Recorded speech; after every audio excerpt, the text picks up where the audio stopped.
अस्सलाम वालेकुम dear students. आज के लेसन में हम एनजेड मेन्यू के ऊपर डिस्कस करेंगे। तो एनजेड मेन्यू के लिए मैं एनपेज को ओपन करता हूं।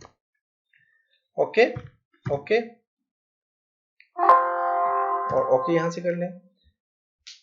फाइल में जाके न्यू पे क्लिक करता हूं और यहाँ पे न्यू पे ओके। तो यहाँ पे आज के लेसन में हमने एनजेड मेन्यू के ऊपर काम करना है। तो एनजेड मेन्यू के लिए सबसे पहले पेज, तो पेज में आपके पास देखें नंबर ऑफ पेजेस आपके पास 1 है। तो आप यहाँ पे पेजेस बढ़ाना चाह रहे हैं तो पेजेस पे क्लिक करके फॉर एग्जांपल मैं 5 एंटर करता हूँ तो नंबर ऑफ पेजेस टोटल 6 हो जाएंगे। मैं न्यू जो पेज ऐड करना चाह रहा हूँ 5 पेज ऐड करना चाह रहा हूँ, क्लिक करता हूँ तो देखिए आप पास 5 पेजेस ऐड हो चुके हैं। पेजेस के बाद है एनजेड में आपके पास पेज नंबर के लिए मैंने आपको पहले भी बताया था कि आपके पास जो है तो मास्टर आपके पास जो है तो फॉर्मेट होना चाहिए आपके पेज का। तो मास्टर पेज ऑब्जेक्ट जो है तो उस पर आपने जाने के लिए आप यहाँ पे एम पे क्लिक करेंगे, क्लिक किया और यहां से टाइटल लेना है मास्टर पेज के लिए, टाइटल लिया और यहां से सेंटर से आप यहां तक इसको ड्रैग कर लें और इसके बीच में आपने क्या करना है, यहां से हैंड टूल लेके इसके बीच में कर्सर प्लेस करके आपने क्या करना है, यहाँ पे एनजेड में जाना है और पेज नंबर पे क्लिक करना है। पेज नंबर पे क्लिक करेंगे तो आपके पास नंबर का ऑप्शन आ जाएगा। इसको आप बोल्ड करना चाह रहे हैं बोल्ड कर सकते हैं और इसका साइज बढ़ाना चाह रहे हैं साइज बढ़ा सकते हैं। तो इतना ज्यादा साइज नहीं बढ़ाना, ये सिर्फ मैं आपको इसलिए ज्यादा साइज बता रहा हूँ क्योंकि ताकि आपको सही क्लियर नजर आए। 24 साइज बढ़ा लिया और इसको मैं सेंटर पे कर लेता हूँ। सेंटर पे करने के बाद जो ही आप यहाँ पे मास्टर पे क्लिक करेंगे तो देखें कि आपके पास नंबर ऑफ पेज क्या है, 3 है और यहाँ पे आप चाहते जाए 4 5 6, टोटल पेज हमने 6 इंसर्ट किए थे, 6 पेज आ गया, देख सकते हैं। इसी तरह आपके पास यहाँ पे एनजेड में पेजेस के बाद है डेट एंड टाइम। तो डेट एंड टाइम आपका एनपेज जो है वो सपोर्ट नहीं करता। यहाँ पे ऑप्शन दिया हुआ है इन्होंने क्योंकि इन्होंने काफी सारी चीजें माइक्रोसॉफ्ट वर्ड की कॉपी की हुई। तो डेट एंड टाइम को ऑप्शन तो दिया हुआ है लेकिन डेट एंड टाइम आपका एनपेज जो है वो सपोर्ट नहीं करता। जैसे कि मैं यहाँ पे आपको बता देता हूँ, एनजेड डेट एंड टाइम यहाँ पे तो आ ही नहीं रहा। फिर एनजेड डेट एंड टाइम के लिए मास्टर पेज लेते हैं, देखते हैं उसमें करता है काम। और यहाँ से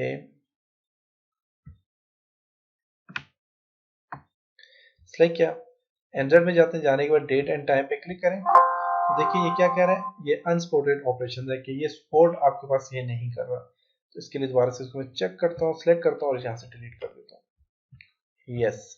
और यहाँ से आपने क्या करना है, मास्टर पे दोबारा क्लिक करें तो पेजेस आ जाएंगे आपके पास।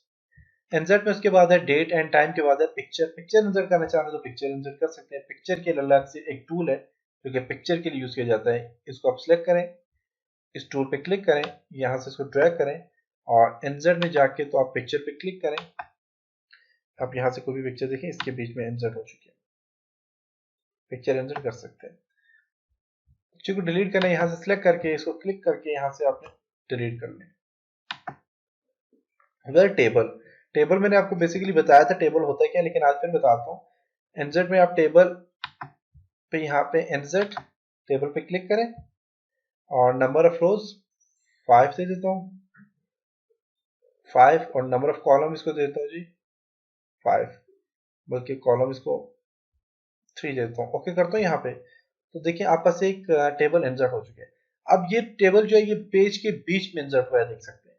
तो आप इसे मर्ज करना चाह रहे हैं, आप चाहते हैं कि थोड़ा सा नीचे आ जाए टेबल, तो उसके लिए आप इंसर्ट में जाएं और स्प्लिट टेबल पे क्लिक करें, देखिए नीचे आ गया। फिर इंसर्ट में जाएं, फिर यहाँ से स्प्लिट टेबल पे क्लिक करें, यहाँ पे कहीं पे भी रखें इंसर्ट स्प्लिट टेबल, फिर इंसर्ट यहाँ पे भी रखता हूँ, रखे इंसर्ट स्प्लिट टेबल। तो ये देखिए स्प्लिट टेबल से क्या हुआ, ये ऊपर वाली जगह क्या हो गई, खाली हो गया और यहाँ पे आप हेडिंग के लिए इसको यूज कर सकते हैं। एंटर कर दें अब यहाँ पे ये जो जगह ये हेडिंग्स के लिए आपके पास बच गई है, आप यहाँ पे हेडिंग्स के लिए आप इसकी जगह यूज कर सकते हैं। तो ये सेपरेट का फंक्शन था। इसी तरह अगर आप और नंबर ऑफ टेबल अगर ओ भी इंसर्ट करना चाह रहे हैं, फॉर एग्जांपल इंसर्ट पे क्लिक करता हूँ और इंसर्ट टेबल पे क्लिक करता हूँ, नंबर ऑफ रोज दे देता हूँ, नंबर ऑफ कॉलम दे देता हूँ। अब देखिए तो यहाँ पे एक और टेबल इंसर्ट हो चुका है और बिल्कुल इसी के जहां से एंड हुए वहीं से स्टार्ट हुए। तो मैं चाहता हूँ ये वाला टेबल इस टेबल से अलग हो जाए, तो उसके लिए भी आप एंटर पे जाएं, जाने के बाद आप स्प्लिट टेबल पे क्लिक करें तो देखें यहाँ से ये एरिया क्या हो गया, ये चीज जो है ये और आपस एक, फिर एंटर पे क्लिक करके दोबारा से आप स्प्लिट पे क्लिक करें, वापस टेबल जो अलग होता जाएगा। देखिए अब ये वाला एरिया अलग हो गया।